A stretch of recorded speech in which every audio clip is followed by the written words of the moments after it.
Mr. Chair, we are now live. Okay, thank you, Aaron. I'd like to call this Committee of the Whole Workshop meeting of November 23rd, 2020 to order.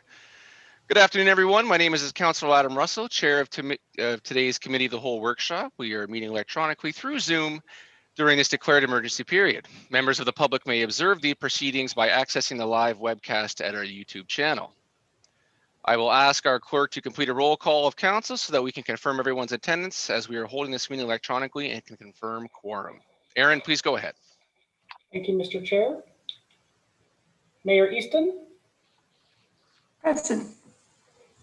Councillor Jim will be joining us momentarily. Chair Russell. Here. Councillor Bernay. Present. Councillor Pachariva. Here. Councillor McPherson. Here. Councillor Timmers.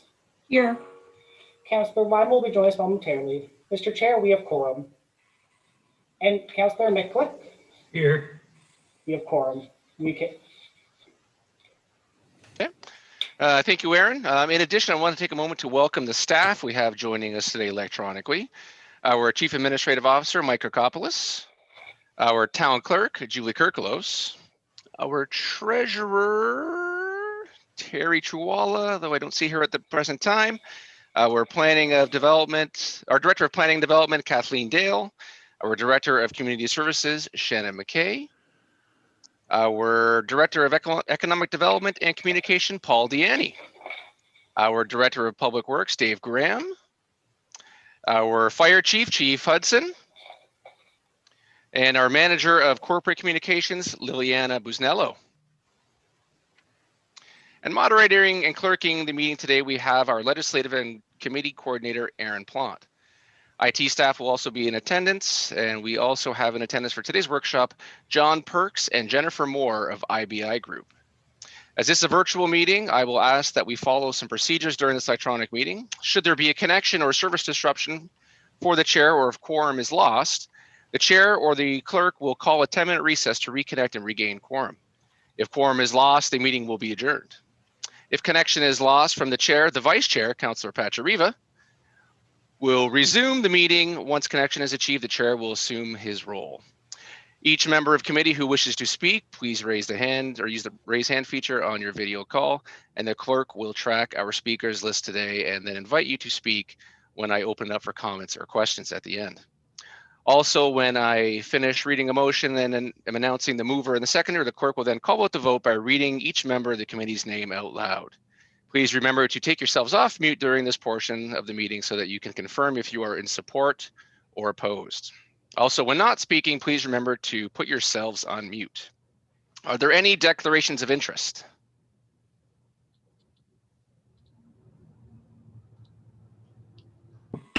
Mr. Chair, we have Councillor Russell. Sorry, Councillor Micklick. Okay. Are there any consent agenda items? I see none. We are now considering item 5.1, Jordan Village Improvement Project.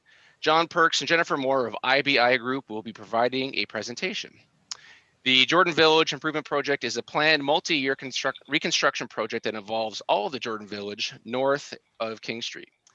The main drivers of this project have been improved intersection safety at the King Street, Main Street, 19th Street intersection, and increased pedestrian connectivity throughout the community. The design vision for this project is to create a destination for residents, businesses, and tourists by building a connected neighborhood with a focus on complete streets, tree canopy, and enhanced landscape appeal. The purpose of this workshop is to present council with the recommended design details for the project.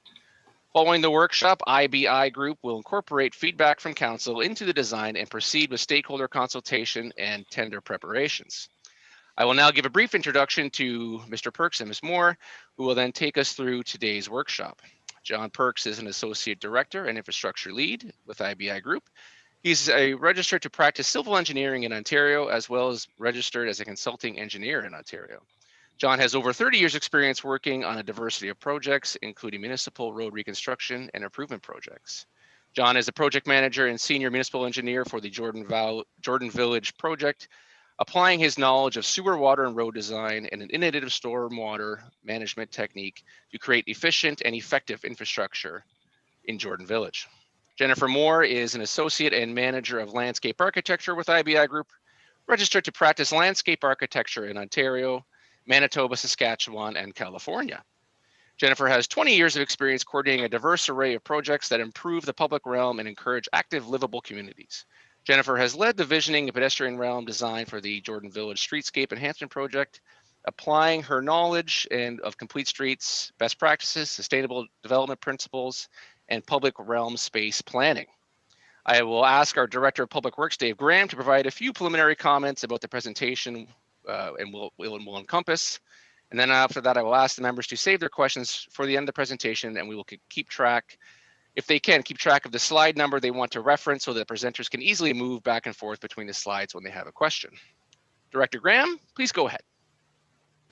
Thank you, Mr. Chairman, and I'd like to thank committee members as well for giving us the opportunity here this afternoon to provide an update on the Jordan Village Improvement Project. What I'd like to do is give a little bit of an overview of the agenda for the presentation so committee members can get an idea on how the presentation will flow this afternoon and know what to expect. So we're going to first talk about the purpose of the workshop. Then we're going to speak to alignment of this project to Council's strategic priorities. We're going to give a review of the project principles and vision.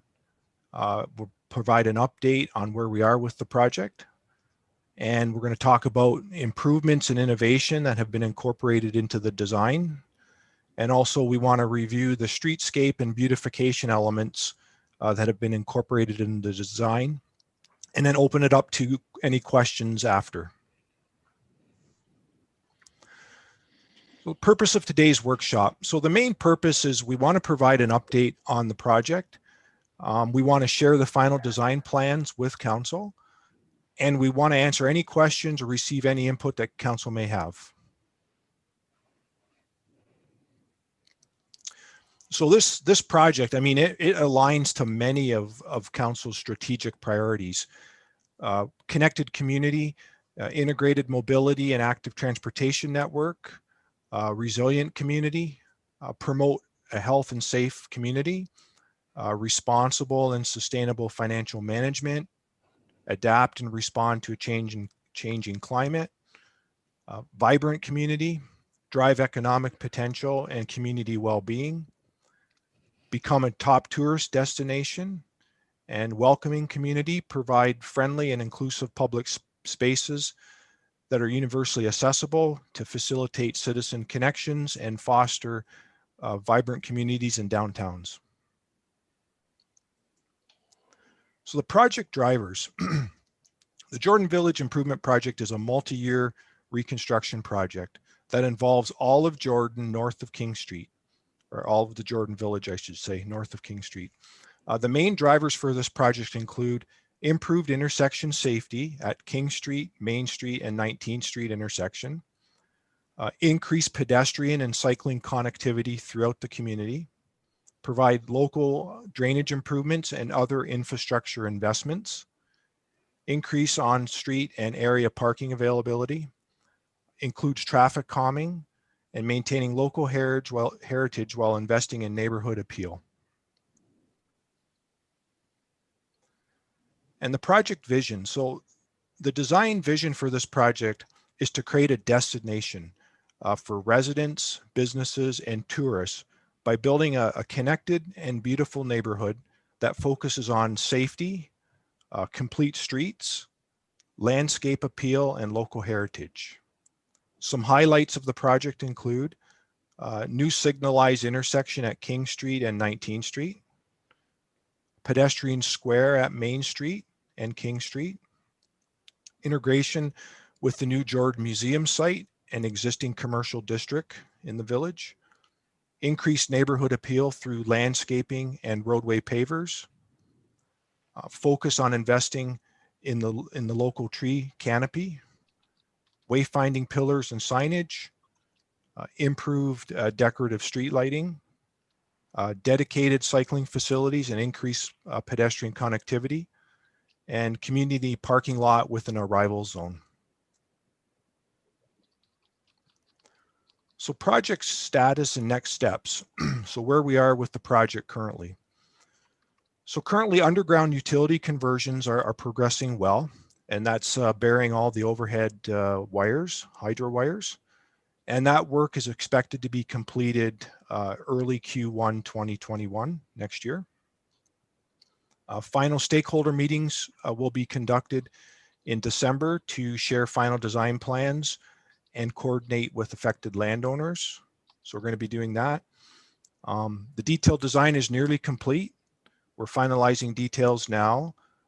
Be looking at preparing permit applications with the various agencies that we need to get approvals from, and getting ready to tender in January, subject to budget approval. We're also developing a community and local business communication strategy as we prepare for the construction phase going into next year. So detailed design. The IBI group were retained by the town in 2018 to complete the detailed design phase for this project. And so currently what we want to do next here is they're going to, our representatives, both John Perks, who's the project manager and senior engineer, he's going to provide an overview on the proposed road improvements and municipal servicing. And then Jennifer Moore, landscape architect from IBI, she's going to provide an overview on the streetscape design and walk committee through a number of our design renderings. So, Mr. Chairman, I'm going to turn it over to John from IBI. Okay, thank you, Director Graham. John and Jennifer, please begin if you're ready. Thank you. You can hear me clearly? You can hear me? Yes, okay, please. Great. Okay. Yes, thanks, David. And firstly, on behalf of our project team, I would like to express IBI Group's gratitude and pleasure in working on this project with the town. It's been a great project to work on. It's proving to be a project full of innovation, uniqueness, and quality elements that many reconstruction type projects don't have. So I'm going to highlight these in my presentation, but wanted to open and mention our team's excitement with this project. I will first provide a general overview of the project features and innovations, and then I will turn the presentation over to Jen, who will take us through a walkthrough of the project via renderings. So as an overview of our initiatives, I think, as was mentioned before, it's the full village, as you can see in this graphic here. I'm just going to turn on my pointer. The full village. So the first phase is proposed to be 19th Street from King Street up to 4th Ave. It will also include the construction of Snur Lane, which will be a new connection between 19th and Main, as well as Wismer and a little bit of Main Street and 21st, and that is to get a sanitary sewer outlet. That's where the sanitary outlet, so we need to reconstruct that to service 19th. So that would be the first phase next year. Following that would be phase 2, which includes the closure of Main Street at King Street, the creation of the pedestrian square or plaza, and the rest of Main Street up through the commercial district to 21st Street. As well, there's a proposed sidewalk extension connection along King Street, along the south side of King Street, that would be included in that phase. And that phase would be in 2022, 2023 is what is proposed. The project, as David said, active transportation was a main driver of this, traffic calming and safety through the intersection improvements, and also the upgrading of the municipal servicing, the sanitary storm and water main. So just to sort of drill down a little bit further, I'll now provide a brief overview of some of the specific improvements. And first off was the active transportation. I've obviously visited Jordan Village a number of times now, and each time I've witnessed a lot of active transportation, whether it be pedestrians or cyclists through the village. And often I see groups of cyclists biking through, stopping at, say, the Jordan House and then carrying on. A couple of times I've noticed that. So I think active transportation and getting people moving through the village is of paramount importance to the project and to the village. So sidewalks will be installed on all roads, both sides within the village. There'll be 1.5 meters wide as a minimum. Cycle tracks will be installed on 19th Street, and what cycle tracks are is basically a segregated bike lane that's buffered or separated from the vehicle traffic. So that will be included on 19th. And as well, we talked about the intersection improvements with Main Street being closed at King.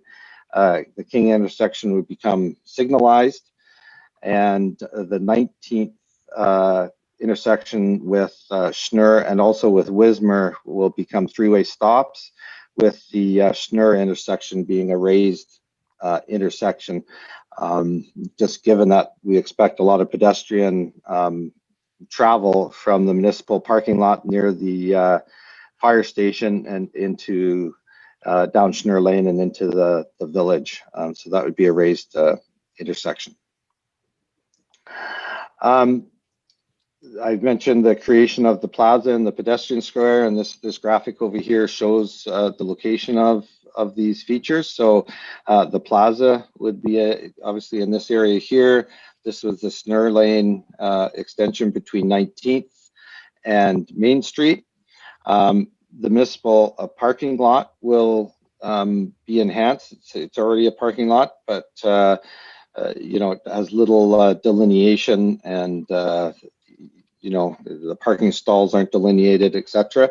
So it'll be upgraded with you know, islands and clearly marked parking stalls, as well as bus drop-off areas, etc. It would have provision for parking ticketing, as well as EV, electric vehicle charging station. The infrastructure is being put in the ground, and then that infrastructure above ground would be added later on. And an overflow parking lot would be created in behind the fire station. This is the fire hall right here, and the overflow parking would be to the east. And finally, in this area would be the creation of a maintenance garage, slightly bigger likely than a two-car sort of garage. You know, the details of that have to be worked out.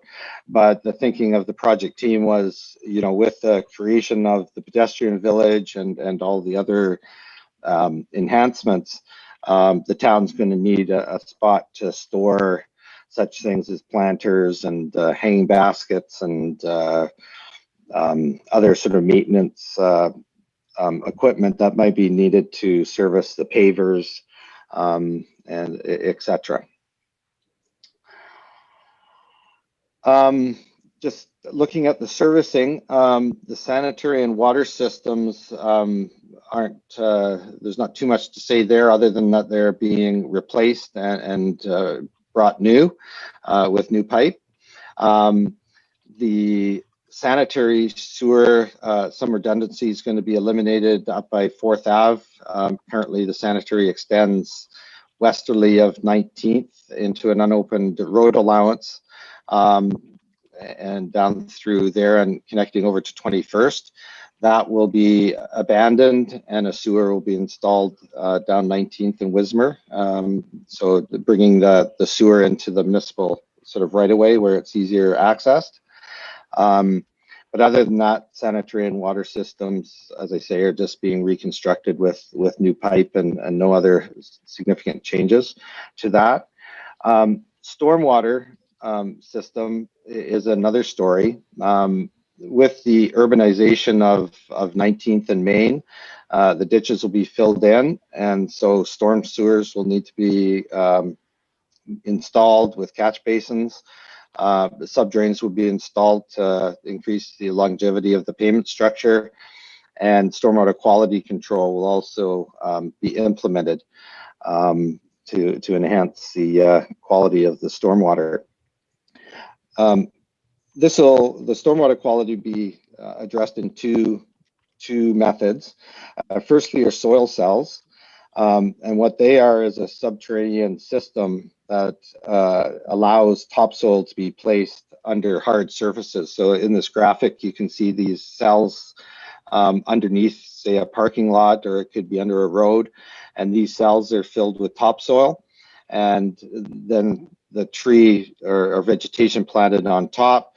There'll be a hole, obviously, through the hardscape, and then the tree can spread its roots out through the subterranean cells with topsoil in them. And this enhances the tree growth, both the speed of the growth as well as the size and the overall health. It prevents the hard surface pavement cracking above it. Having larger trees and canopies helps reduce urban heat, the heat island effect, if you will. And so that will benefit the village as well. And then finally, back to stormwater, by channeling some of the first flush, that's the first initial part of a rainfall, typically up to the first inch of 25 millimeters of the rainfall. By channeling that in through these soil cells, it is being proven to greatly enhance the quality of stormwater.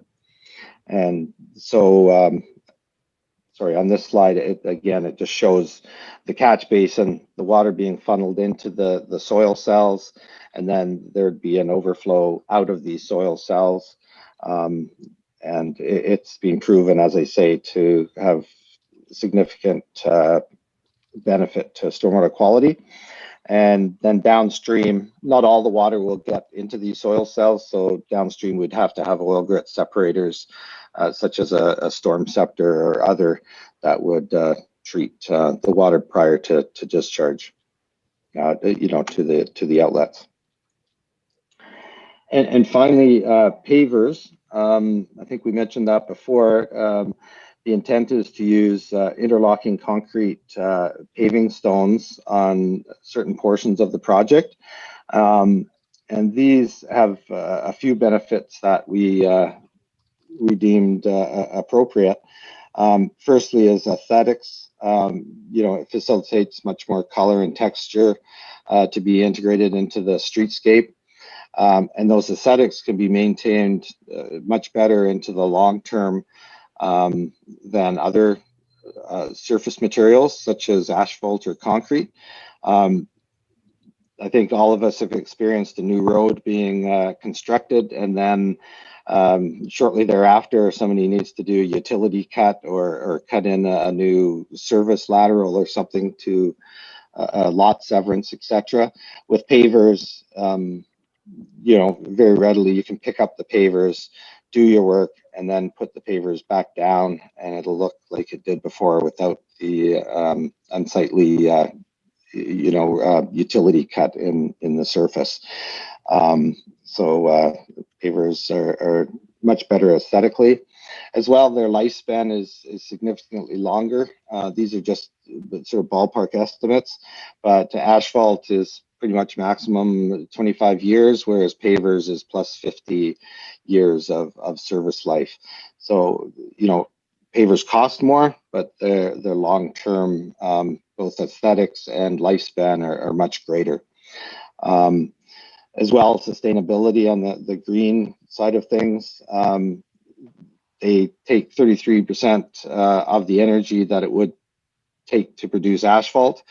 And as I say, durability is much better, so you're not replacing it as often. And the reduced urban heat island effect that I mentioned earlier is helped with the use of pavers. So pavers offer a lot of advantages over other surface treatments. So with that quick overview of the sort of municipal infrastructure side of things, I'm going to turn it over to Jen, who will take us through a walkthrough and some of the other features of the streetscape. So Jen? Okay, so now we get to talk about the fun stuff. Thanks, John. Yeah. So good afternoon. Since the last time we presented to you, we've taken our high-level concept and started working through all the details. As you heard, we're working through to final design, trying to get to a tender. So I'm going to run through some slides that point out some of the streetscape features we're implementing, the wayfinding features, vegetation, lighting, street furniture. We've got it all. So John, if you want to move to the next slide. So I think you'll recall that we had the fire hall, and as John mentioned, the fire hall parking lot as our arrival zone. And it should be more than just a parking lot. It should really feel like an arrival zone. So we've got the bus lane for bus tours and drop-offs. And we've got bike lockers, we've got bike parking, we've got a bottle filling station.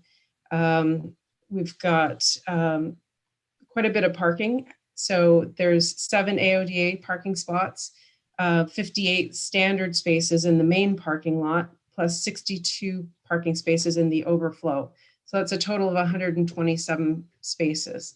It's still being discussed how many spots would be EV if that's the direction that the town ended up going, which I believe is the plan at this point. So with that, we also see the paving pattern there, and that's where the excitement really starts, and that's part of our wayfinding. We've got our pillar located in the parking lot, and then we've got our wave leading people out to 19th Street. So I think we can move to slide 18, John. So on this slide, I just wanted to take a moment to discuss the cycling facilities just a little bit further.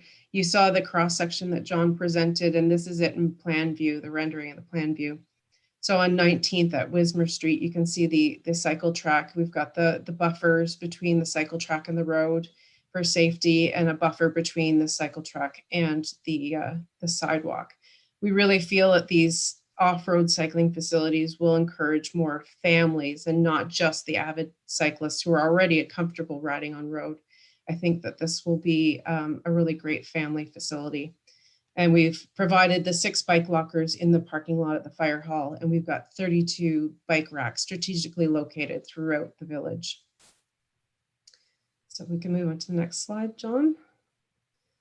So now the wave, our big idea for connecting the village visually. You can see that it's a wayfinding tool and that it's going to have a very dramatic effect. We've shown the color that picture, although it's tough to get the colors across in these images, that picture is the actual color mix. So the Belgian blue, dawn mist, pebble taupe that you see there. And on the right, there is a precedent image that was done in London, Ontario. So you can see that the impact that the wave can have. That's a different color and a different product used. We would be using a more traditional brick style that's more in keeping with the village feel. But in our wave would be a light color. It would be pebble taupe, which is a sort of that light color that's in that mix. But really, this is the drama of the design. Next slide, John. Okay, so as we mentioned, from the parking lot, the wave leads you out to 19th up to Snur Lane. And this rendering shows the interface with 19th Street with the raised intersection and going up Snur Lane to Main Street, which is also a raised intersection. And it steps down going north on Main Street, and it stays raised going through the public square. And on the right, you can see a sampling of the site furnishings that we've chosen. You can see that we've chosen heritage style furnishings, a mix of metal and wood, and all in keeping with the village feel. This Snur Lane is really going to have a pedestrian oriented character. And these site furnishings are not just for Snur Lane, they're going to be located throughout the village, unifying the design. Slide 21, yes. So surface treatments. As John mentioned, we're using pavers in a lot of locations, and the municipal intersections, we are on the local roads, we would be using unit pavers in a specific type that is designed for hard turning movements. So we've taken that into consideration.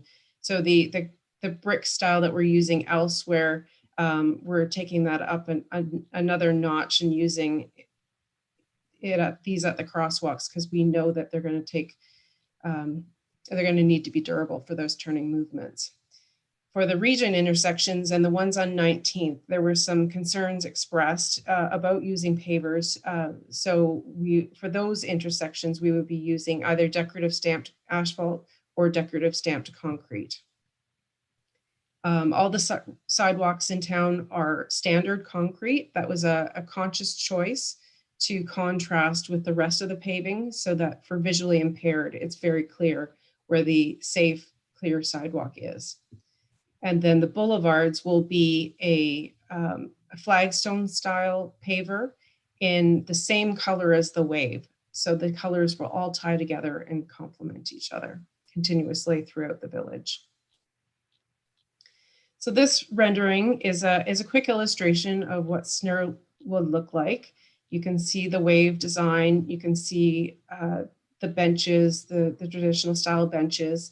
And just over there by the pillar, there behind there, we've unfortunately got some very large hydro vaults. So we've worked in some screens, decorative screens that will feel very intentional, artistic as part of the landscape, but will provide some screening to those necessary utilities.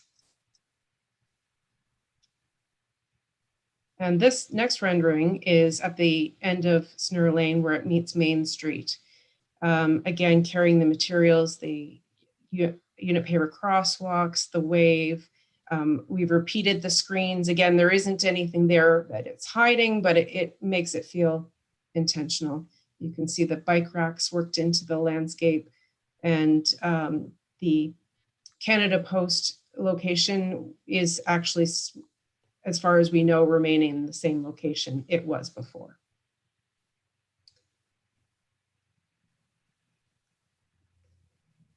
So the public square, public square is the main feature of this whole design. The main event. The wave leads us up Main Street into the public square. We've got our gateway pillar here. We've got plenty of seating, but the area in the middle is intentionally left open so that it can be as flexible as possible. You'll notice the bollards at the intersection. We've placed those for security reasons to make sure that pedestrians are safe in that pedestrian square. We also have created these custom totem bollards, and they're in 4 locations. 2 of them are located right where the Main Street you see on the diagram. They're located just north or just above the Jordan House sign there, John. They're located in the public square, basically telling people that you should be taking your vehicle past this point, but they are located far enough apart that an emergency vehicle can still get through. And then the other 2 are located near the sidewalk on King Street. This rendering also clearly shows the intention for the crosswalks in the region intersection and how the cycle track will terminate and begin. And then here we have a rendering of what the public square would look like. You see the bollards, you see the string lights by the Jordan House, and you see the wave. We also see the gateway pillar, and our next slide has more information about the pillar. So the pillars are strategically located throughout the town. They are functional and aesthetic at the same time. They're designed to be timeless, and we've selected a locally appropriate stone, Niagara Valley stone veneer, to tie into the local aesthetic. These pillars would all have light boxes, and the lights would be white most of the time, but they would be connected and networked to a central control box located in one of the pillars. Right now, we think it's going to be at the head of Snare Lane because it's a central location, but you would be able to connect to all of the pillars from that one central location. And you'd be able to change the color of the lights should you choose to. All the pillars would have electrical and plumbing for vents. And the gateway feature pillar would additionally have a wall wash light under the pier cap that would highlight the Jordan letters. And then we've added because we heard about the movable furniture was a little bit of a concern in terms of where do we store it, etc. So we've added some seating around the base of the pillar, and we're going to light behind the bench, so it has a really nice glow around the bottom. We'll also be working with the museum in the next little while to integrate a sign into the pillar that's located at that location. So that's just a placeholder for now. We're working on developing that sign. So the lighting in the village will be heritage in style, and we're looking to put string lights, as you can see, across the public square area. They would attach to the Jordan House, and then they would also attach to either street lights or banner poles on the other side. So they would just run off one of the street lights. Relatively easy to manage, high enough that emergency vehicles can still get in. There would be option for you to put them out when you wanted them or leave them out there permanently. But I think they'll add some nice pedestrian scale to the area and create more atmosphere. The Jordan pillar we discussed in the last slide about the features of the Jordan pillar there.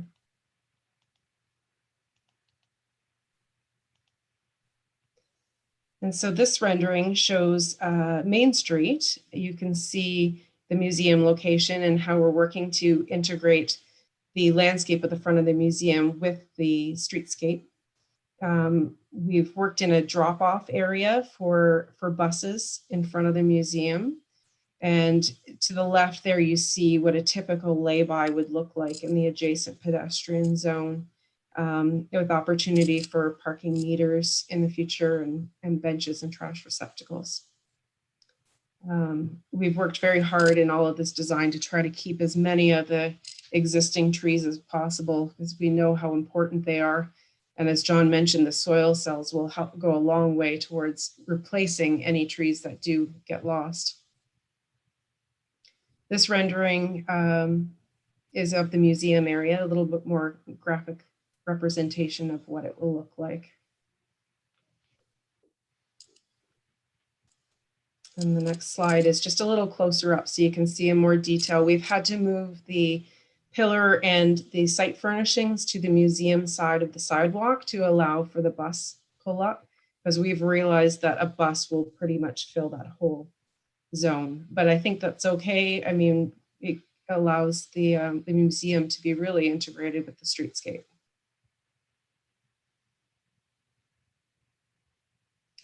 And then you can see that the treatments are continued right through Main Street around Wismar. So we've repeated the crossing details and we've also managed to formalize. There's currently a little bit of a mid-block crossing that people use. There's a curb cut there, and we would be formalizing that mid-block crossing.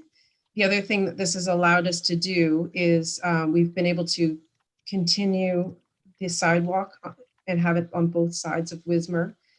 And we've also managed to get a little bit more sidewalk space on the the west side of Main Street, because it wasn't quite meeting AODA, especially at the bottom of the ramp that came down from the commercial area. We've managed to put in a little bump out. You can sort of see mid-block there in the middle of the lay-by parking to allow for space for people to accommodate or to get on that ramp safely and get off the ramp safely. So overall, I think the adding this section to the design will really increase accessibility and make it a much better pedestrian experience through this area.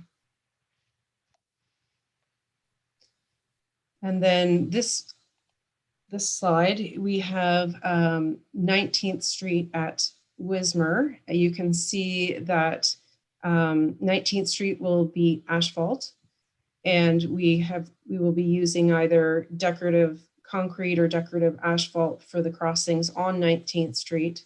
This will not be a raised intersection, as there's concerns about fire trucks, etc. at this intersection. So that would only be occurring at Snur Lane. But you get the treatment of the pavers right out to 19th, so that visitors, when they're coming, they see this is the way to Main Street. This is where I need to go. And we have a gateway pillar located at this location as well. And I think that's the last of the renderings to go through. I'll pass it back over to John. Yeah, thanks, Jen. And yeah, I think at this point, I'll just turn it back over to the chair, and we're open to any questions or comments that that might come. So thank you very much. Okay, thank you, John and Jen, for the presentation. Again, I think we will turn it right over. Do any members of council have any comments or questions? I see Councillor Pachariva, as always, is right on the button. So let's go. Councillor Pachariva, have at it. Thank you, Chair Russell. And having been on council since 2003 and being involved with the first iterations in 2005, it's nice to see this finally get to the finish line. So thank you very much. Just a couple questions with respect to the pavers.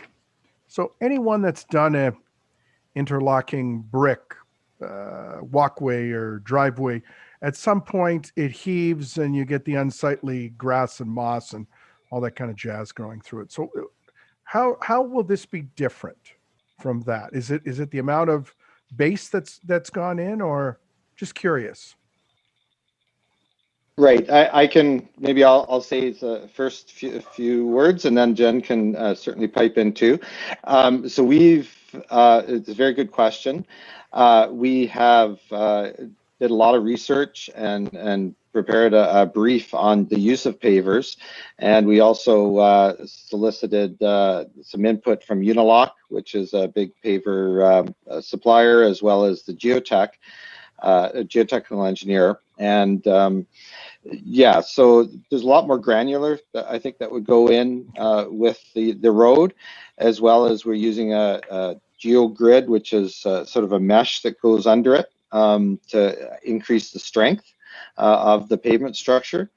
But certainly, you know, it gets a lot more traffic than a driveway would, which would help to keep, you know, you're mentioning weeds down. And you know, there would be some ongoing maintenance to it, but I think just with the treatment of how it's installed, etc., it would minimize the concerns that you've mentioned. Jen, do you have anything to add to that? No, I think that covers it for the most part. I mean, we did look at different installation methods, and like John said, we got a lot of advice from various professionals, and I think we're confident that, you know, even the geotech believes that this will last better than some other materials options. So I think we're confident with this choice. Yeah. Okay. Thank you very much. And John, I really like the, you know, the part about, you know, a brand new paved road is done and, you know, someone does you know, an installation for a utility. And I mean, this will be so much better because you can take it up and put it back down. I'm really excited about that. With respect to the fire hall parking lot, we just had an audit by our okay, is it in the proper terms, accessibility committee, and we kind of lost some marks because there's a difference between accessible parking and accessible van parking. So we need both of those to be compliant. So are both of those going to be present in the fire hall parking lot? Because I guess there's different dimensions between, you need a bit more space for these accessible vans. Jen, if I could, I'll let you answer that one. Okay, through you, Chair. Yes, actually, all of the spaces are designed as van parking spaces. Tremendous. And the final point, and it's not a question, thank you for the cycle track. So Councillor Bernay and myself started the Active Transportation Committee, and I'm one of two council reps with the chair Russell on, and we have been pushing and pushing and pushing for off-road cycle tracks because of the safety and the grade separation, and dynamite. Committee will be doing backflips. So thank you very much.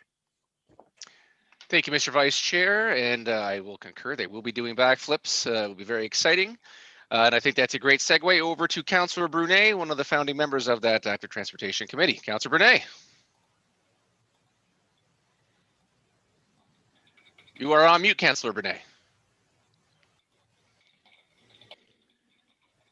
I think it was my first meeting of 2020. Thank you, Chair Russell. Yes, an exciting day, as Councillor McPherson indicated at the beginning. We've been waiting a long time to see this design stage, and it looks like you guys have done a great job in moving us forward. You know, when Jennifer was going through her slides, you know, I thought back of the night that we saw the blue wave and the blue concrete. And I know my wife has spent a career in construction and also on the engineering and contractor side and streetscaping, and she had a real concern with the blue concrete and how that would fade in maintenance. So I'm glad to see this this paver, but as Councillor Pachariva had indicated, you know, the whole wayfinding, and you know, from the time you get out of the parking lot, you know, that following the wave is going to be critical. Is there any concern at all that over time, you know, these pavers are going to fade, so that, you know, that as such the wave will be minimized over time? I guess I'm directing that maybe to Jennifer. Yeah, Jen, I'll let you answer that. Okay, through you, Chair. I don't believe so. I mean, the way that these pavers are made now, especially the particular paver we've chosen, the color is color fast. And I think that the contrast between the two, I think there's going to be enough contrast. I'm not really worried about them fading. My only, you know, they're obviously going to get dirty over time as anything does, but I don't think there's any concern about there not being the contrast between the way we've designed the field pavers in contrast to the one color wave. I think it's going to remain pretty dominant. Okay, thank you for that. Through you, Mr. Chair, if I just have a couple more questions. Really glad to see on slide 17 all the, you know, the 32 bike racks and the bike lockers. I think those are great features. I'm assuming that is all be constructed of maintenance-free materials. Again, Jen, I'll let you do that through the chair. Through the chair. They are as maintenance-free as they can be. I mean, anything has its lifespan, obviously, but they're very durable materials. The powder coat is, they're powder coat black, and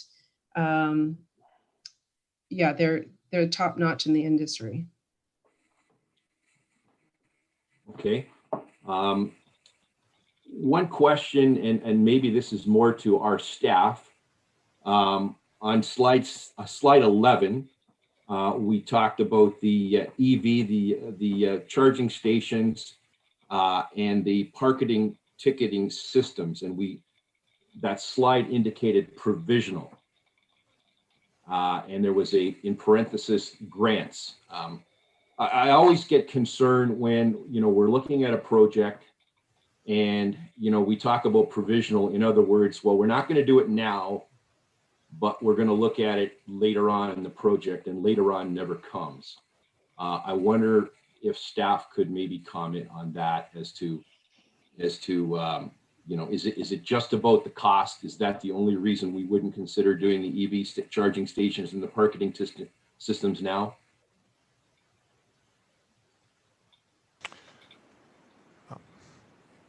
Through you, Mr. Chair, to the councillor, what we're going to do for sure is we're putting in all the infrastructure, councillor, so we can have charging stations. All the infrastructure will be there. I think we still need to decide. I mean, we're committed. We want to see charging stations in this parking lot. There's a few things we still have to kind of figure out whether, the town would own the charging stations, or it might be, another party involved. So we still have to kind of figure that out.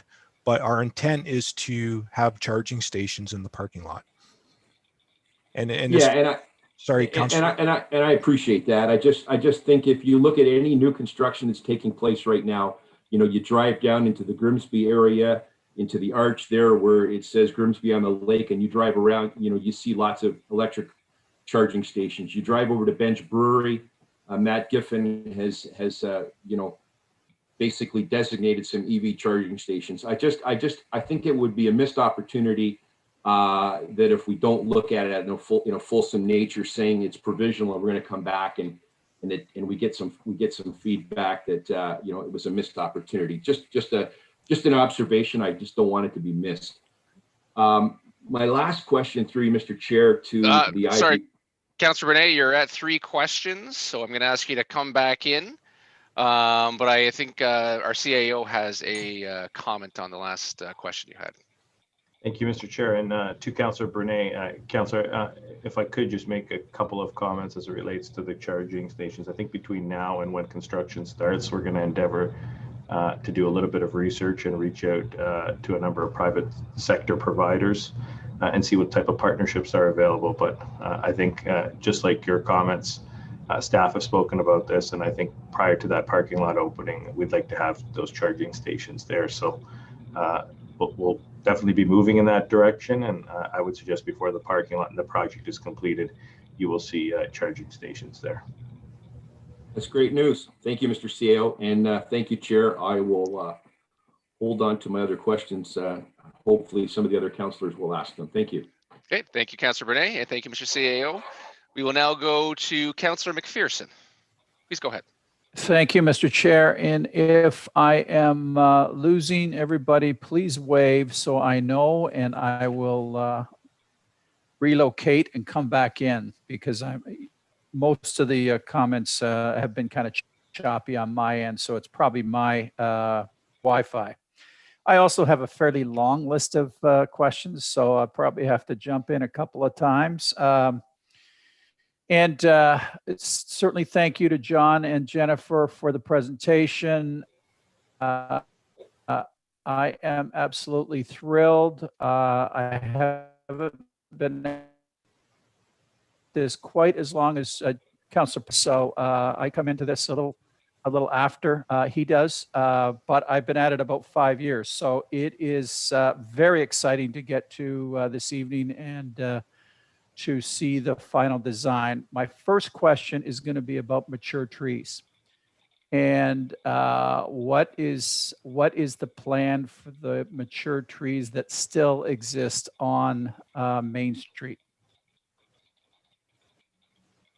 So through you, Mr. Chair, I'll let Jen speak to that. Well, we're obviously trying to maintain as many of them as possible. I know John's been running into certain issues with the hydro work that's been going on, and they've been out there watching what's happening. We would just protect them the best we can. We put tree preservation fence. There are very few that seem to be an issue. We're trying to keep as many as possible. Okay, so So if I'll let I John just continue. just for clarification, so the plan is not just to take them all down and Oh, no. redo it. It is a plan to continue to try to save as many as we can. And I understand that that's not going to be easy. You know, there are some fairly large trees that are very, very close to the sidewalk today, or actually some are heaving the sidewalk just as close as they are. So I just wanted to ask that question, and I think that's fine. That we are looking at everything we can do to save those that we can save, and I know that we're going to communicate that to the local residents of Main Street. My next question, Mr. Chair, through you, is an easy one, maybe through to Mr. Graham. Question about the sidewalk connection on the south side of Regional Road 81, and does that extend through to the Kingsway development? Through Mr. Chair to Councillor McPherson. Yes, it does. So okay, thank you very much. Yep. And up to the corner of St. John Drive. I would Yep. suspect. Okay, thank you very much. My next of three questions this go round is slide 10 and 18 talks about buffers between the road, the cycle track, and the sidewalk. And they look, obviously in a slide, they look flat. Are they raised buffers, or are they landscape buffers, or how do we buffer between car, bike, and walking? Through you, Mr. Chair. No, they wouldn't be necessarily raised, but there is, if I trust you can still see my shared screen. There will be curb on either side of the road that will, protect the boulevard area. And then, within the buffered area, it would either be grass in certain locations, or it could be, hardscape pavers or other in other areas. So, I guess, they're low speed roads. So it's mostly the curb and space that is separating, the cycle track from the road, and similarly between the cycle track and the sidewalk, there'll be a different textured material placed between there. We're working with quite a limited width of cross section, so we're limited to how much we can do. We'd obviously like more space and buffer between them, but we're working with what we have to do that. And just, sorry, if I may, just back to your previous comment about the trees. As Jen says, we're trying to, we are saving as many trees as possible. And proposing quite a bit more planting of trees at the finish. And the use of soil cells will promote that speedy growth and the health of the trees to replace and to augment the canopy out there. Yeah. Very, very good. So just to clarify, so the curb is beside the road and the cycle path. Correct. Okay. That the curb does not move over between the cycle path and the sidewalk. That's correct. Yeah, the curb is between the vehicles and the cycle track. Okay. Yes. Okay. Very good. Okay, I will allow Mr. Chair to take the others, and I will come back in. Thank you, Councillor. We now have Mayor Easton. Your Worship, please go ahead. Thank you, Mr. Chairman. This is great. Very exciting presentation tonight. Thank you very much, John and Jen. My question is really related to page 25, slide 25 and 26. I wanted to ask Mr. Chairman some questions around the pillars. And I know that the pillar, particularly the one at Regional 81 and Main and 19, it's always been seen in any of the renderings. However, I'm not, I'd like to know if you're sold on this, or whether you thought that this is what we really wanted, or how do you feel about us looking at more of a public art, particularly with the history of the area, the fact that there's a pretty substantial, well-established walking tour of the area, some pretty interesting buildings, pretty interesting history behind many of the buildings that are on there. Can we just talk about that a little bit so I can see what the possibilities are? So, Madam Mayor, is that directed to staff or to the folks from IBI? Well, we could start with staff. That's a good idea. We could start with staff and see what their thinking was, because I don't know really who was, where the direction was coming from. But it's always been in the pictures. I know that, but it doesn't mean that things survive. So we can start with the CAO and see what he has to say. Sure. No, probably not. Mr. CAO? Through you, Mr. Chair, why don't I indeed start, and Director Graham may have something to chime in, and then of course Jennifer and John. I think there's always an ability to address when we've got features like this, especially when there's significant features. And so I would say, while it isn't, I think 100% firm, I know there's an inclination and a movement in that direction, but I think we can always look at additional public art and additional public art pieces that fit that particular area, Mary Easton. So I would say there's still an openness, and there's still a willingness to have some dialogue as it relates strictly to those pillars. But look forward to both Jennifer and John's comments, and of course Dave's. Dave? Thank you, Mr. CAO. Yeah, just to echo what Mike was saying too. I mean, we're open to adding to the pillars, other inputs around public art. I think that's a great idea. I mean, we still have time to nail some of these details down. Maybe Jennifer might want to speak to some of the background on where we came from with the pillars, if that might help. Maybe we could do that. Mr. Chairman, if I could just make one comment before Jennifer chimes in. I think what we've seen success in other areas, and maybe where we want to engage further, and I say this not just for this particular pillar, but throughout Jordan Village, is maybe looking at some sort of design competition or a request for artists.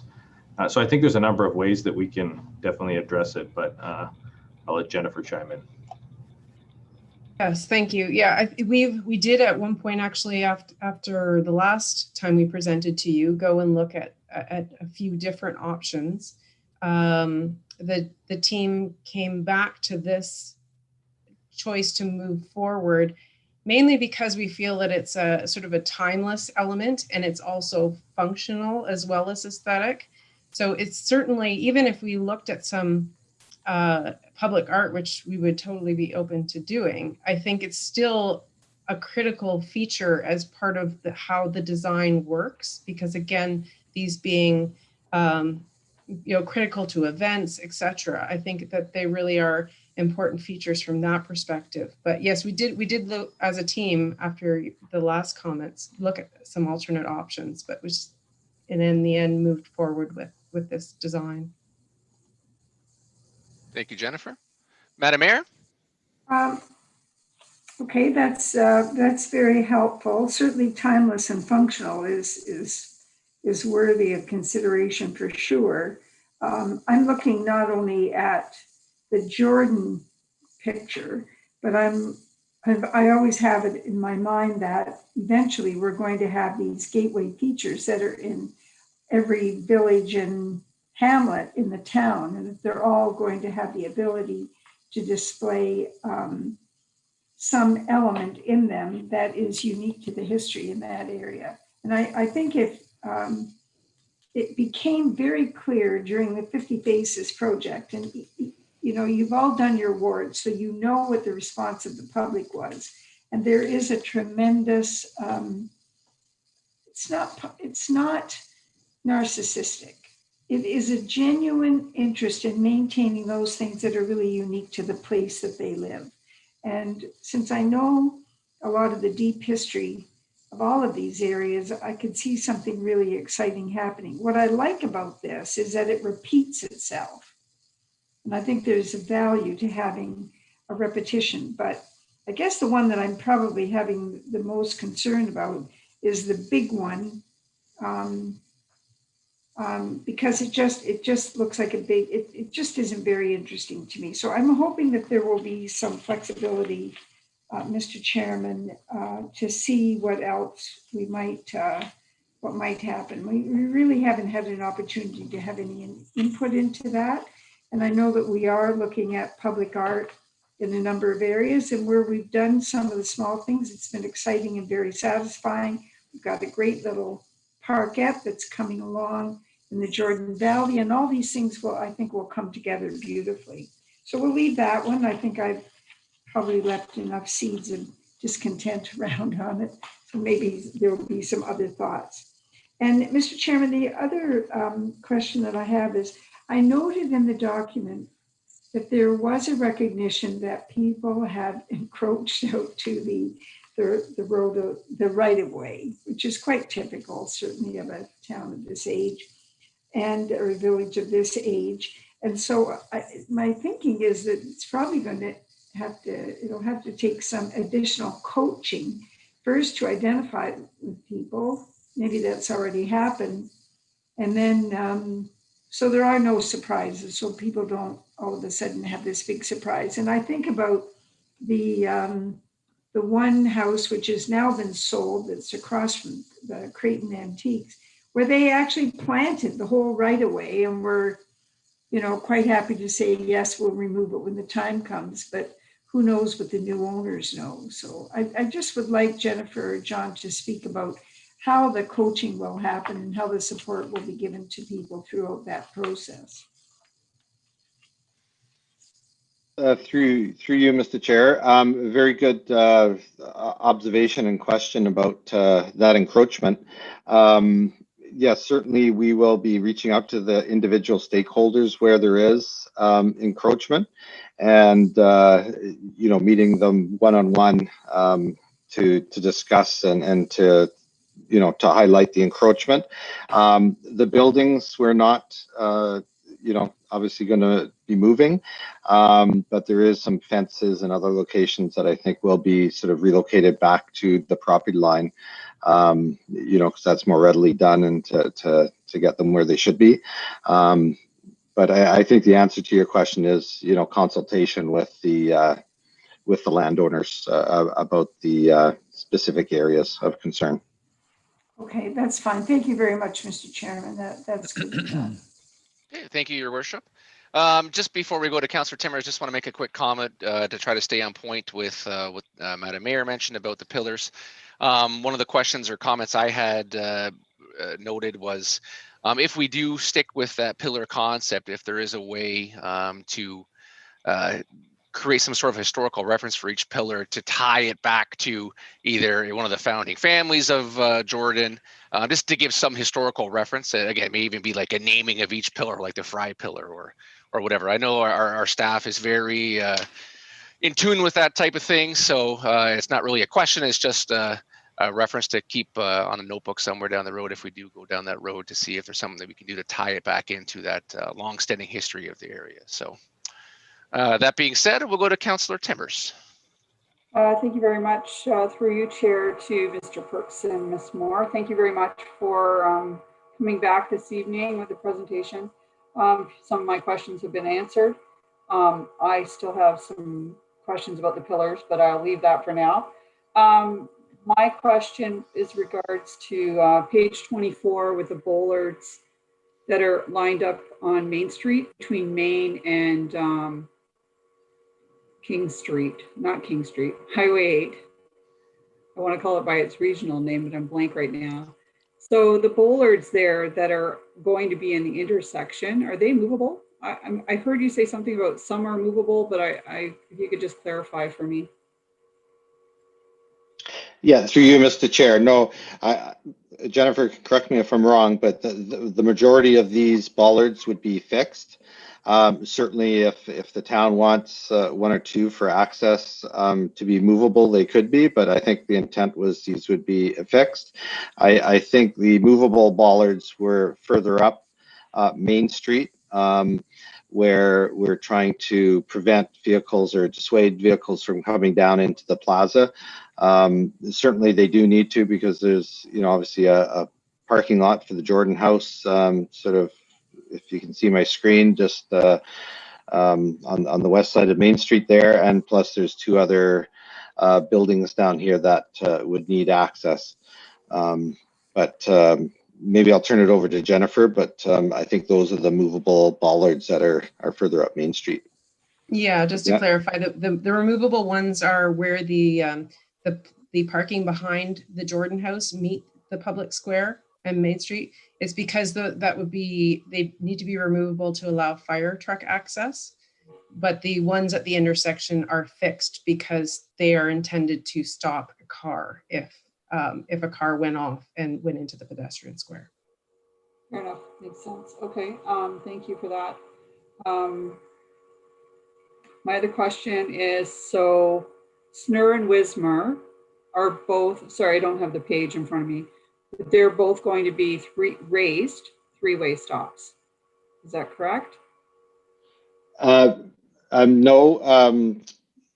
Snur and 19th is raised, as well as, if I can just get to a figure here, Snur and 19th is raised intersection here, and it's close to the fire hall, so the fire vehicles wouldn't have any kind of speed, so that wasn't perceived as an issue. The intersection at Snur and Main is also raised, and it would that elevation would continue down into the plaza, so there would be no drop in the elevation. There would be a drop on the north leg of the intersection. There'd be a 6-inch sort of drop, a gradual drop onto Main Street, and the intersection up at Wismar and 19th would be at level. Because of fire vehicles, etc., going through there, they couldn't have the elevation change through the intersection. I think I have one more question through you, Chair, to Chief Hudson regarding the the parking lot will be reconfigured in a bus lane, and there's a lot of parking spaces. Is there still going to be adequate parking for our firefighters to arrive on scene and to be able to move the equipment out safely? Through you, Mr. Chair, to the councillor's question, yes. So the parking lot that we just saw now is separate and apart from the fire station parking. So, we don't really use that operationally. And we've been working with the developer to make sure we maintain all the space we need around the fire station and able to make sure the trucks can get out the doors and so on. So we're good as far as fire department goes. Perfect. Okay, thank you. Thank you, Councillor Timmers. We will now go to Councillor Reimer. Councillor Reimer, please go ahead. Thank you, Chair Russell. Thank you to John and Jennifer for their presentation today too. I'm sorry I missed the first part of it, but what I heard was great. Just a couple questions, much along the line of Councillor Patrick and Councillor Bernay. I don't want to repeat those questions, but I'll take a little different tact on them, I guess, through to Director Graham maybe. The two green infrastructures that are on this design, the soil and silva cells and the pavers. Has there been or will there be a cost comparison, I guess, to traditional methods? I really like the green infrastructure, new technology, outside the box thinking is awesome. There's a lot of positive attributes to those, but there's still a cost associated. In my daytime job, I do are familiar with both these type of green infrastructures, and there is a cost involved in that. Is that part of this discussion, Director Graham, or how do we go about that going forward? Through Mr. Chairman to Councillor Reimer, great question. I mean, we've done that analysis. So with the design team, as we were, looking at different treatments that we could use in the area, trying to, look at green initiatives, decorative. We did an analysis in terms of a life cycle comparison. So we looked at, typical paving, versus pavers. And although the pavers are more money upfront, more of a capital cost upfront, they have a longer life cycle than, a typical asphalt road. So we looked at that as a benefit. We highlighted earlier too around, they do have an advantage for trench cuts and things like that. We can remove the pavers and do underground work and then reset the pavers. That's an advantage that we've looked at.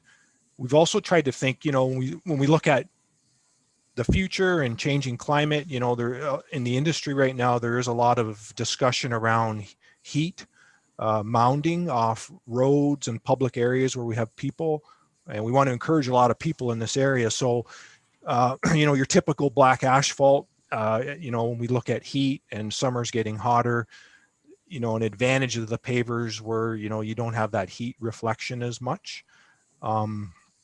So yes, we did look at the pavers in a lot of detail. As we get ready for construction and we build our tenders and our specifications, we are going to have a very high level of specification as it relates to the installation of the pavers. We want to make sure that's done properly. So we're building that into our tender documents. We're going to have a lot of geotechnical inspection oversight when that work is being done to make sure it's being done properly and robust so that it will last a long time, because I think that's very critical in a lot of these elements, is we have to ensure that things get constructed properly as well. So we're going to build that into the tender. Councillor, to your other question around the silva cells and the tree canopy, I mean, I think what we want to do, and we'd be piloting these in the town. We haven't used these before. We have talked to other municipalities, and really one of the main benefits with this is to try and promote the town's tree canopy in this area. We've heard that loud and clear from residents in the area, how important preserving the tree canopy is. And, some of the trees on Main Street, for example, are ending their, near the ends of their lives. They may not last a lot longer, whether, they were damaged or not. They're just getting old. So we want to dovetail that with new trees, infill the tree canopy, and the silva cells gives you that advantage of promoting tree growth. We've talked to many people who know more about this technology, and it can almost double your tree growth in some locations, because that's the biggest problem in a lot of urban settings. And when you plant trees, you have all the hard surface around the tree root area, and it can be a challenge. So, the silva cells, prevent that and ensure the tree gets lots of water. There is a way to help out with stormwater management where the storm sewer first flush of rainfall gets to go into that area and basically keep that soil moist for root health and growth promotion. So I guess those would be my comments around that, Councillor. Yeah, and all those are definite attributes. It just the silva cells take a whole new meaning on when you have to do repairs around them, and inevitably there will be repairs around them, and those make it interesting. Picking up pavers at 12 o'clock at night when you're repairing a water main sometimes doesn't happen either. So I mean, they all sound good, but when I just want to make sure that we've looked at all those things, and that cost of even hybrid, especially with the paving, if there's a hybrid of pavers and pavement or even concrete kind of thing, that those are options that I hope we've covered or are going to look at. If I may, one more other question, Chair Russell. Councillor Reimer, before you Yes. move on, I think our CAO has a comment on your Sure. last question before you go. Yep. Thank you, Mr. Chair, and to Councillor Reimer. Councillor, I think as Dave highlighted, good questions, and those are definitely things that the team has taken into account. I think, one of the things that wasn't mentioned was probably the space limitations we have in that area. And I think as council will know, the localized flooding that we often see in that particular area. And so I think while typically we don't do the same type of cost benefit analysis that is typically seen, we have endeavored to do a lot of that on this particular project, looking at what does reducing localized flooding look like from a cost perspective? What does improving, the economic, I would say, or decreasing the economic and community impacts of flooding that potentially happen in that area? So there are things that we've looked at. And again, I'll go back to space being limited. It would be very difficult for us to look at more traditional kind of gray infrastructure type stormwater options for that site. And I think that's why the teams looked at things that are a little bit more innovative, a little bit more on the green side, to try to take into account the space limitations we have, but at the same time, some of the localized flooding issues that we've experienced in that area that even with the infrastructure upgrades, totally won't go away. Okay, thank you, Mr. CAO. Councillor Reimer? And just a dovetail onto that question to Director Graham, are we going to be issuing this in one complete tender, or there will be multiple tenders? Through you, Mr. Chairman, to Councillor Reimer. So our intent is we'd like to issue it as one large tender. That way we can have continuity and have one contractor out there. The intent is we would phase the construction, though, over a 3-year period. But it would be one, that's our intent right now, is to do one large contract. Okay, thank you, Director Graham. Thank you, Chair Russell. Okay, thank you, Councillor Reimer. So just one kind of further point clarification on Councillor Reimer's question there. So with it ideally being one tender and one project cast over multiple years, how will the approval of the budget for this take place? Would it take place on a yearly basis for whatever components are being completed that year? Will it be taken care of basically in one budget ask spread over multiple years? Like how will we be able to approve it, and also evaluate some of those components and get some of that direct information that the CAO was mentioning about the intricacies of this facet or that facet, just kind of get that lowdown. So if it's through the CAO to cover that.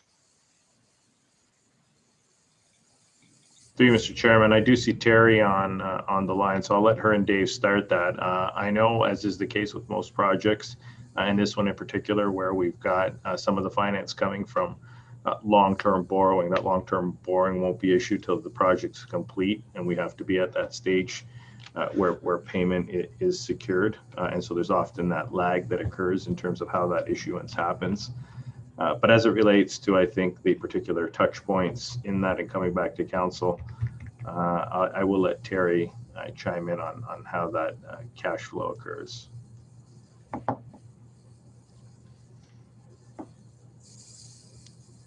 My apologies, I was just getting the video up. So the portion that's being paid from long-term borrowing, we can approve that. And then when we do the tender documents, we would outline what the funding parts are for in order to do all of the tender right up front and then approve the budget as we go along. Okay. Thank you. Again, my only concern is that because this project is going to go over multiple years and likely into whatever iteration of council is here next term, again, there's that possibility where you could get 2/3 of it approved going forward, and all of a sudden that last third, if a new council comes on, they may have some questions and changes, and then all of a sudden a lot of subtleties can become a big issue. So again, it was just more or less a clarifying question, but I digress. We will move on to Councillor McPherson in round 2, unless Councillor Renchema has any questions or comments. I think she was the only one that didn't have anything going forward. Nope. Okay. Councillor McPherson. Thank you, Mr. Chair. Just point of clarification on the last question. My understanding is that we approve everything in one fell swoop, that we do not go back year after year after year, similar to the building of an arena, similar to the building of the museum. It's all done up front. We approve the overall budget and then spend it over the 3 years that the project runs. Is that not the way we will do it? Through you, Mr. Chair. Mr. Chair, to probably the CAO. Through you, Mr. Chair, I did have my hand up, but I was going to wait for the opportune time to kind of chime back in after Terry spoke. That is correct. I mean, we have to approve it for the purposes of the tender and the purposes of the procurement of this project. And I think there's an economy of scale in us doing it all in one collective one collective swoop, in terms of going out there and getting the best possible price. And then it does commit us to the project. Now, how the money flows and how that happens will happen on a year-over-year basis. But those monies in the project are committed, one contract, and then there will be payments, I think, as Terry highlighted, within the contractual obligations of how this works. And of course, the appropriate touch points where we'll be back in front of council talking about some of the items that I think Chair Russell had highlighted. So you are correct. It is one contract. Of course, there's always, I think, things that may get amended or tweaked, and we allow ourselves that in terms of how we do go out for these works. But it is more fiscally prudent, I think, to do it that way. And it's more appropriate, and I think it gets us out of stretching over two respective councils or two respective terms. Okay, thank you for that clarification. Councillor McPherson. Thank you, Mr. Chair, and hopefully I've still got my three. Question about the pavers and road noise. Thinking about the residents of Main Street and cars traveling up and down this lovely new road. And I'm thinking about, Old Town, Quebec City, or, obviously anywhere in Europe where cars are traveling over pavers. And I just wonder if Jennifer or John can comment about road noise as a result of that type of road material. Through you, Mr. Chair, good question. I don't think we've necessarily looked specifically at that, although we have talked about the use of pavers and the treatments that we're doing on the road, tightening it up, would tend to slow traffic, which would tend to reduce noise, even below what might be happening out there.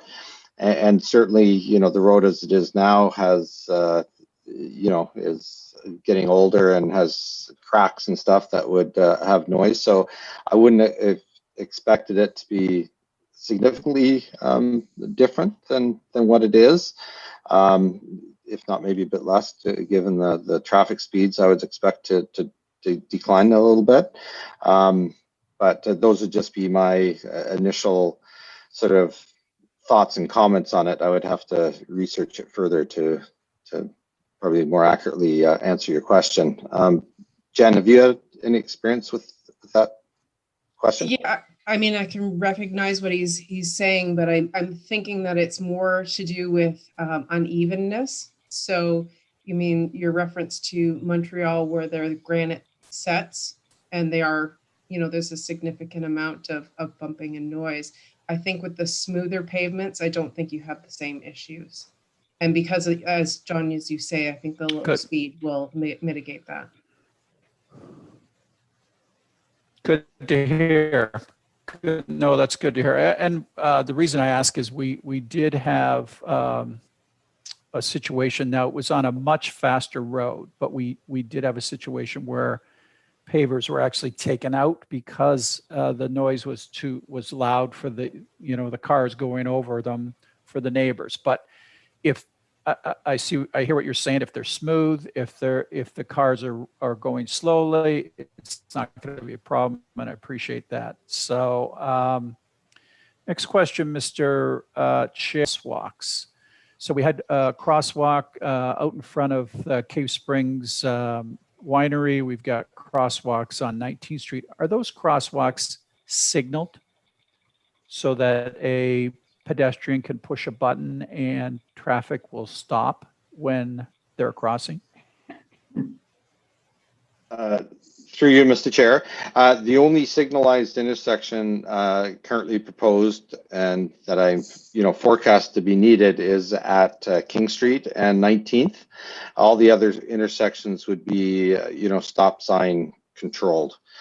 So there would not be any other signals required. With the exception of the crosswalk out in front of Cave Springs, there's going to be no stop sign there. Correct. I'm just thinking Correct. about pedestrian safety and unlike some other jurisdictions, we have no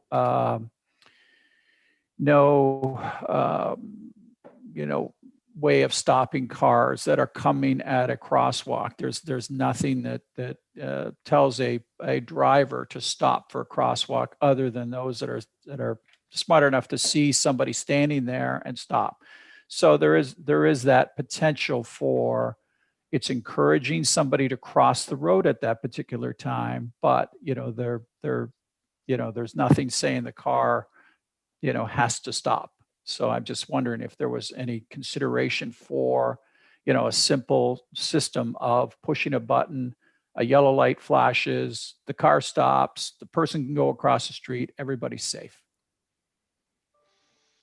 I can speak to that, John, because I've had the discussion with Zibby, who Sure. is the one on our team who is actually looking at those elements. Through you, Mr. Chair, Zibby has looked at whether there's warrants, but I believe that she intends to add a push button at only at that one location on the mid-block crossing.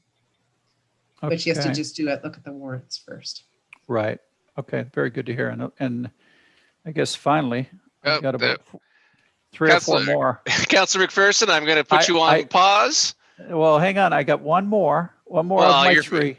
Your first one was a clarification, but it still ended in a question mark. No, come on. All right. I'll give you a little leeway. Thank you.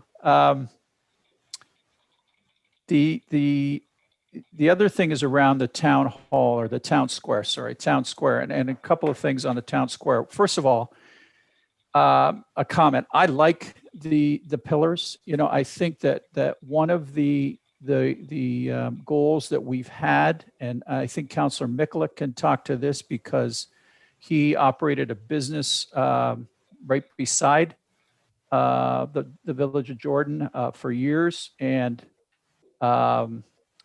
it was obvious to visitors. They didn't know where the Village of Jordan was. So the fact that this is a wayfinding sign that jumps out at you at the town square and is lit at night excites me. And I think that, if there's a way, to enhance that, and maybe make it even more useful, I'd suggest that we consider something like a clock on the pillar. But I'm good with the pillars, and I'm good with the branding of the pillars throughout the Village of Jordan. So, I don't know if many changes need to happen there from my thinking on it. The question I would have around the town square is the bollards that are rimming King Street. Are they lit at night, or is there a reflective quality to those pillars? I'm thinking about cars coming along Regional Road 81 and, all of a sudden being, on top of these pillars, I guess. So again, from a safety standpoint, is there any kind of lighting that would come with the bollards? Through you, Mr. Chair. Yeah, is that to Director Graham or to Mr. Perks?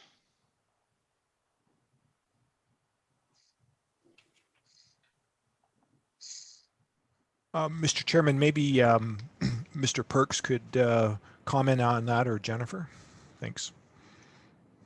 Yeah, sorry, I'm going to let it. Jennifer's done a lot of the streetscaping. Certainly, we have our electrical engineer who is designing the street lighting, and that intersection will be lit, as well as the pedestrian square. I don't believe, Jennifer, those bollards are specifically lit, but I'll let you respond definitively to that, Jennifer. Thanks, John. No, they are not, the bollards themselves are not lit, and I don't know that you would typically want to have something that's intended to stop a vehicle have a light in it. But as John said, I think the rest of the area will be well lit, and I don't believe that that's going to be an issue, because, you know, it might be dark now, but there are going to be street lights and the signal lights. So I believe that there'll be enough ambient light that won't be an issue. Okay, very good. Thank you. Thank you, Mr. Chair. Okay, thank you, Councillor McPherson. Going over to Councillor Bernay. Councillor Bernay, please go ahead. Thank you, Chair Russell. You're running a tight ship tonight. You must have a dinner date tonight or something. I'm just teasing. You're doing a great job. On slide number 7, through you, Mr. Chair, final stakeholder meetings to be conducted in December to share final design plans and coordinate with affected landowners. Through you, Mr. Chair, you know, obviously, I think this is going to be very critical, and through you to either the IBI team or to Director Graham.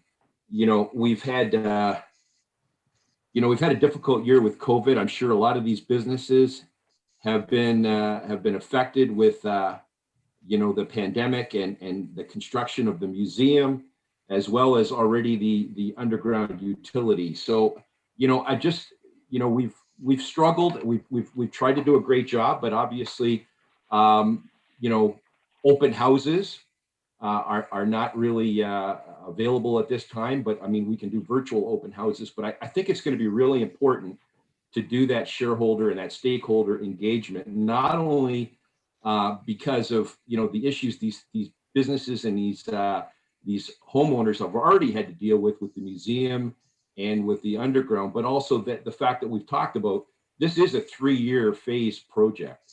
And I think it's important. I mean, you know, Councillor Patrieve and I are living a project right now that's gone 6 months, and then it's going to span a winter. And now the residents are dealing with elevation changes and having to have their driveways redone in the spring. And we're putting temporary asphalt in to get them through the winter. You know, all these things are really, really, really important. And so I just wondering if someone could comment on just the level of detail that we're going to go through here on this engagement to make sure that, you know, as we span the next 3 to 3.5 to 4 years, you know, we try to make sure we have as good engagement and as good, you know, happy citizens and happy businesses throughout this construction. I wonder if you could have someone to comment on that. Thank you, Councillor Bernay. I think that'd either be the CAO, Director Graham, or possibly Ms. McKay.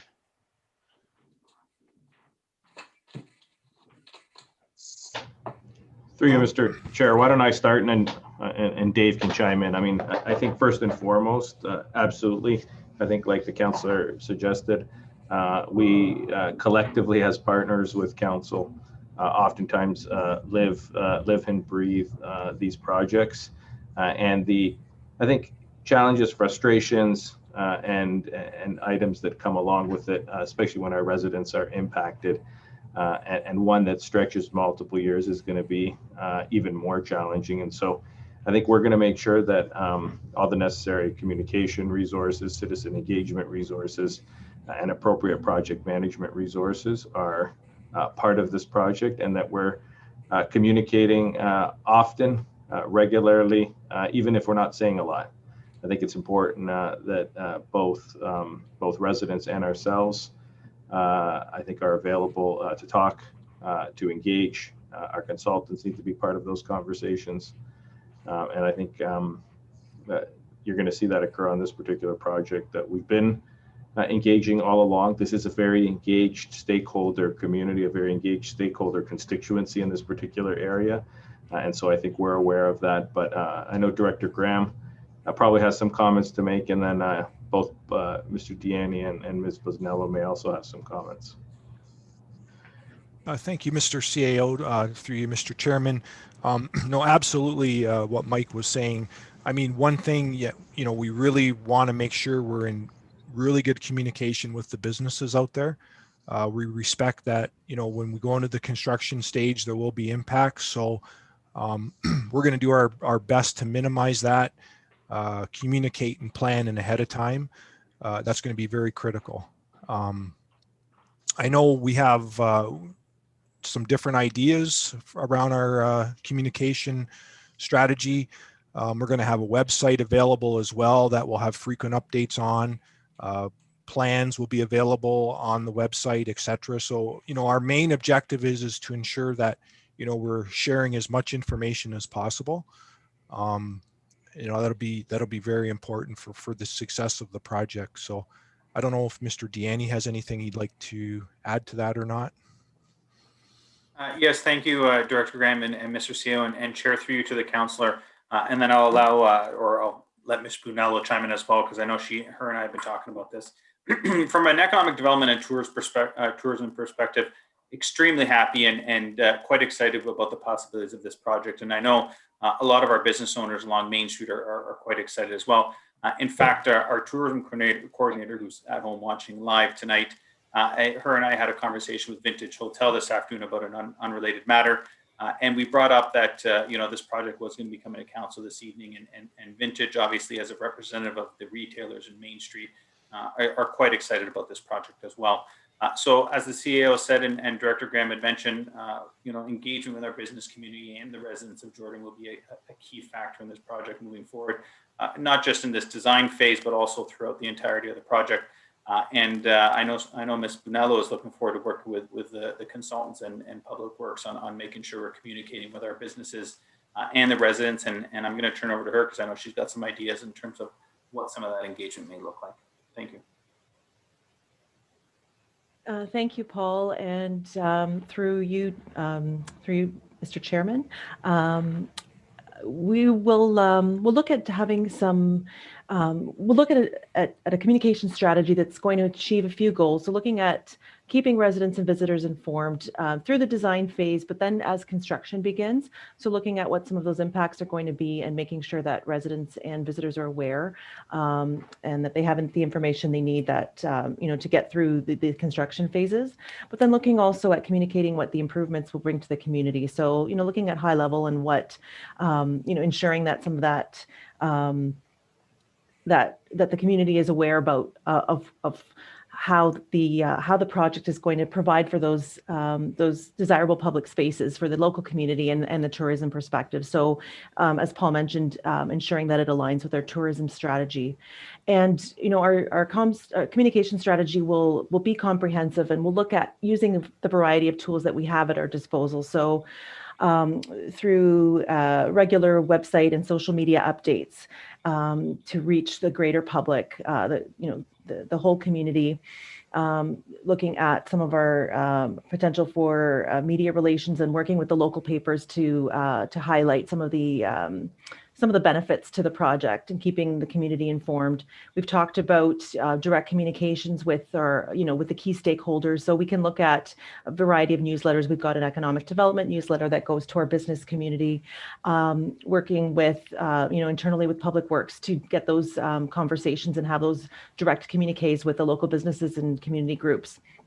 And also looking at resuming some of our newsletters, our corporate newsletters that we've used in the past, and getting that information out there. So anything that we do will of course have a consistent look and feel with any of the design elements that have been developed to this date for the project, and taking into account some of the heritage elements as well, so that we've that we've got that consistent look and feel for the project. Okay, thank you very much. Councillor Bernay? Yeah, thank you, Chair. And I do appreciate, the number of staff that have chimed in on this comment. I just think this is so important. I can't stress it enough. And I'm not trying to be critical. I didn't hear anybody make a comment about the region. There is a huge regional component to this project, as I understand it. We know how the region communicated the culvert replacement on King Street that affected our wineries adversely this summer and really caused a lot of grief. So I'm really positive about what I'm hearing. I just hope that we can continue it over the life of the project, and I really appreciate those comments. Through you, Chair, my other comments were going to be mostly surrounding the tender. And Councillor Reimer did ask a question, which Director Graham answered, that this will be one large tender. You know, when Mr. Perks was doing his presentation, and I couldn't agree with him more, you know, this is a project that I'm sure IBI is very excited about it because of the components that come with it. You know, the storm water, the Silva cells, the active transportation. But with those components will come tremendous management hurdles. And I'm wondering, I just want to ask through your chair, maybe to Director Graham. So if this is going to be one large tender, and there are so many moving components and so many huge components of the project, whether it be electrical or landscaping, will those be pre-qualified? I would hate to see this go out for tender and then us having to deal with electrical and landscaping contractors where the components of those projects are such highly percentagized that we don't pre-qualify. I'm wondering if you could comment on that, Director Graham. Through you, Mr. Chairman, to Councillor Bernay, really good questions. And, you know, I think at this point, I mean, this is good feedback for us to take as well. We're currently, you know, getting ready to plan the tendering process. So that is something that I think we're going to be considering. I don't know, maybe John, do you have any comments? I know you're getting ready to get the tender put together and looking at all those elements. I don't know if you have anything you'd like to say in terms of the question. Through you, Mr. Chair. Certainly the project team has talked a lot about this has to be done right. And I think there was comments that, you know, there'd be, you know, lots of geotech and inspection and landscape inspection, et cetera, all through to make sure the quality is there. We haven't talked about the pre-qualification as of yet, but certainly the project team could explore that with the town and see if that's a direction that we'd like to go. But rest assured, I think everybody knows the importance of doing this right. So I think that would be my comment. Okay, thank you, Mr. Perks. Through you, Mr. Chair, I just have one last question, and I'm not trying to put anybody on the spot, but I haven't heard anyone talk about numbers tonight, so I guess I'm going to broach that subject for just one quick second. You know, I'm glad to see Councillor Reimer, you know, raise the question about, you know, comparisons on different components of the project, whether it be, you know, stamped and pressed concrete versus pavers, and it sounds like that's, you know, well being looked at in research. But, you know, as we move towards the final design, I'm wondering if someone could comment on where we think we're going to be in terms of a tender on this project, an estimated amount. Thank you. Thank you, Councillor Bernay. Is that Director Graham? Yep. Through Mr. Chairman to Councillor Bernay. So our project estimates that we're looking at right now, the total project costs we're estimating to be around $12 million, and $1 million of that would be regional funding. So the town share, what we're estimating at this point based on the design, is approximately $11 million. Okay, that's great. Thank you, Director Graham, and thank you both to the representative of the IBI group tonight. Thank you. Okay, thank you, Councillor Bernay. We now have Councillor Pachariva, second time in. Thank you, Chair Russell. And a question to Ms. Moore. when she was describing the pillar, or as I like to call it, obelisk, at the head of Main Street, she mentioned that there was an extension along the bottom for seating. One of the centerpieces, in my estimation, was the portable seating on that pedestrian area on Main Street, and that seems to be now gone. Is that the case? Through you, Mr. Chair. At this moment, it's not off the table necessarily. It can still happen because it was in that flexible space. So if it was decided to do it, then it can obviously still happen. But we have some fixed seating now that would be there all the time, regardless of the weather. Okay, because I was worried that, it had gone the way of the dodo. I don't see it in any of the renderings, and I thought too that when you were talking about that pillar, that you were going to say that there was a false door on it where all of that stuff could be stored, which would be nice and close. So, having done events and been an event manager, I think that's dynamite. So, thank you for that. Second question, Chair Russell, and this one probably goes to John. So that Main and 19th intersection that has the white crosswalks. And let me just I'm flipping back. Page number? Yeah, I've just got to find it because I had it and then I had my finger on it and lost it. Right here. Page 24. Oh, there it is. Okay, so the Main and 19th and the crosswalks. Is it they can't be raised because of the fire department? Is that true? Through you, Mr. Chair, we had a lot of talk with the region about this intersection, and there's pros and cons to doing it different ways, but it is in the end their intersection, their signalization, and so this is what fell out of that. It being raised, yes, this is obviously a through regional road, and they wouldn't entertain a raised intersection in that regard, because it is maybe a bit higher speed and sort of a through road. The other intersections are three-way stops, so a car would have to come to a stop at those anyways. The region wouldn't entertain this being raised, nor would it be functional, because it would be if there's a green light in either direction, it would be a through movement at speed. Well, I would challenge them on that, because first of all, if you go and drive between 9th and 7th Street, there's raised concrete there that they've already done.